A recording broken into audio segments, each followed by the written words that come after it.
The first one is life is worthwhile if you learn. Of course, that's the beginning of being a civilized person, a person of accomplishment, is to learn. We go through those early grades in school. Part of the learning process, though, starts right before we go to school from our parents, mother, father, hopefully. I was very fortunate to have excellent parents who taught me well even before I started school. My mother taught me how to read and write before I went to school, so it made school a lot easier, and I enjoyed it all the years I went through high school, 1 year of college. But my parents gave me that great extra advantage from the things they taught me in those years before school. And then the rest of it is learning as you go, from school to enterprise, getting a job, learning what marriage is all about, the opportunity and responsibility, children, learning the possibilities. It's unique that the possibilities are always far more than we can imagine. So first we imagine the possibilities. Then we imagine the possibilities that are possible for us. And I think we need both. Someone gives their testimonial and said, I started with this and I became wealthy. And if I can do it, you can do it. And they take us into a story of possibilities far beyond what we think we could possibly accomplish. But at least we can take from that testimonial their comment that if I can do it, you can do it. I started with nothing and look what happened for me. You could do it. But on our part now, it's a matter of personal choice. But at least it gives us a glimpse into the full range of possibilities. The income level now in America is $5 an hour for, let's say, minimum wage, up to what? Top income last year, $68 million, one person earned for 1 year. That's the full range of possibilities. Then we have to figure out on that full range of possibilities what's possible for us. Then you go as far as you can see at the moment. But accomplishment, it's just like ambition. Accomplishment helps you to see that much more. Once you've learned some skills, gotten some experience, you learn from that and you say, wow, maybe a couple of more skills and I could multiply my value by 2, by 3, by 5, plus my income, plus my ability to be influential, powerful, helpful. So it's true. Life is worthwhile if you learn. I say to the kids when I have a chance to lecture high school or college, nothing worse than being stupid. Make sure you get the information while you're here in school. You can sort through it later, throw some away, forget some, whatever, but make sure you get it. Being broke is bad, but being stupid is really bad. And what's really, really bad is being broke and stupid, I say. Nothing worse than that unless you're sick. Sick, broke, and stupid. And that's the ultimate, unless you're ugly. Ugly, sick, broken, stupid, life's most negative scenario. But from the kids to all of us, that's lesson number 1. You have to learn. Part of it we learn by trial and error. We do it wrong and learn to do it right. We think it's right and we work it and it doesn't work, so now we learn from that. Hopefully we learn fast, as quick as possible. But it's true, life is worthwhile if you learn. Second, life is worthwhile if you try. Learn something and give it a try. See if you can do it. See if it'll work for you. We play the game to see if we can win. You can't just say win. Say, no, you got to try. Play the best you can. See if we can have a higher score than the other team when we finish, so we walk off winners. But if we lose a game, that doesn't mean we're losers. It only means we lost the game. So the key is to try it again. See if we can win next time. Put a better combination together. But the same is true economically, or a job, or employment, or enterprise. The farmer plants in the spring, takes care of it all summer. But at harvest time, a hailstorm comes along and beats his crop into the ground, which means now all is lost in terms of his harvest. So the question is, should he ever try again? And the answer is, of course. Because the law of averages says more often than not, if you plant in the spring, you'll have a harvest in the autumn. More often than not, which is pretty good odds. Better than Las Vegas. But it's not a guarantee. Every time you plant in the spring, you will have a harvest in the fall, but more often than not, you will. So, of course, even if it was all lost, he would go back and try again. in the spring. Not a guarantee, but a promise and an opportunity. And that's all of us can do, is to try our best with whatever opportunities come our way. Part of it's learning to recognize opportunity, take advantage of it.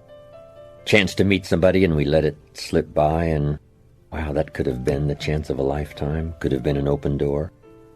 So we try to learn not to miss opportunities, to try it. Then when the record book is finished on your life, let it show your wins, let it show your losses, but don't let it show you didn't try. See what you can do. So life is worthwhile if you learn. Second, if you try. Third, life is worthwhile if you stay. Some people plant in the spring and leave in the summer when it gets hot. The weather's not to their liking, and the weeds are too tall, and the work is too hard. But you got to stay. My advice is to stay at least through the cycle. Doesn't mean you have to stay forever, but at least if you've planted in the spring, see it through to the harvest and see what comes of it. It's like going to a game. Stay till it's over, I say. It's good training. Even though your team is behind, if you walk out and your team is behind, it's really not very polite. So well, they're losing, we're out of here. You know, if you support your team, you probably wouldn't leave till it was over. Even if your team is sort of hopelessly behind, that's good practice. Who are these people that leave early and spill their soft drink down your neck and step on your shoes and trying to get out early to beat the traffic? If you lay the foundation, at least see this project through, finish this one. Doesn't mean you have to build ever again, but at least if you've started this one, see if you can't accomplish this one, to stay through the summer, stay through the challenges, stay until at least this project is finished, and then make a decision on whether to plant again or whether to start another project or whether to do something again. Probably more marriages could be saved if they decided to stay at least a little longer, see if it could be worked out. Sometimes it might be as possible, but at least stay and try. See if there's another answer, another alternative, another way. And there usually is. So if you learn, if you try, and if you stay. My last one was if you care. And I came up with the phrase, if you care at all, you'll get some results. If you care enough, you could get incredible results. Part of the miracle of the human capability and possibility is the ability to care, to love, to truly care about someone else, or to care about the enterprise, or to care about your country, or to care about your village, or to care about your friendship. Care enough to repair what goes wrong. Care enough to confront the challenges, to make something better. Great human possibility to care. Whether it's our children, whether it's our friendships, whether it's our duties to our country or our community. To care about the future of your country, to care about the future of your life, your family, to care what happens. Easy to be tempted not to care, especially if you're a bit of a distance from it. I made a trip last year to India, my third trip to India. It's hard to comprehend a country with so much poverty and extreme challenges for human beings.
It might not be anything you can do personally, except maybe offer your prayers, but at least to care about what happens, with hope that their life will be better. They'll find ways and means of feeding the poor, inspiring the children, giving hope to the father who wants to take care of his family, whether it's in some remote village or some dusty New Delhi street, to care about the world, which direction it's going. When the world is half slave and half free, that's a difficult time. Abraham Lincoln said, "Since I would be no one's slave, I will be no one's master." That's good caring. Caring put in philosophical terms. And then care about each other, especially the people you work with and you're close to. Because it takes everybody. One person doesn't make an economy. One person doesn't make an institution, an enterprise. It takes all gifts blended together to make something work, and learning to appreciate each person's value. I said to my audience yesterday in Colorado Springs, we had about 1,000. I said it took everybody being here to make this occasion. Those who spread the word, said, "Come and hear the man," me to fly in and show up. Took a lot. Then when you walk into a seminar room where there's 1,000 people, you walk in by yourself. But when you walk away, you carry away with you the spirit of all the people, the reaction of all the people. Maybe you had a chance to meet somebody or several people. You walk away with their testimonial or their good wishes. So when you walk in, you only bring one person, but you make the contribution to the whole. Then what's the big factor, the multiplying factor, is that the whole makes a contribution to you as an individual. So by contributing only one person, which is you, but your handshake, your smile, your participation, your reaction, but then you walk away with the substance of everybody, which makes you much richer than when you walked in.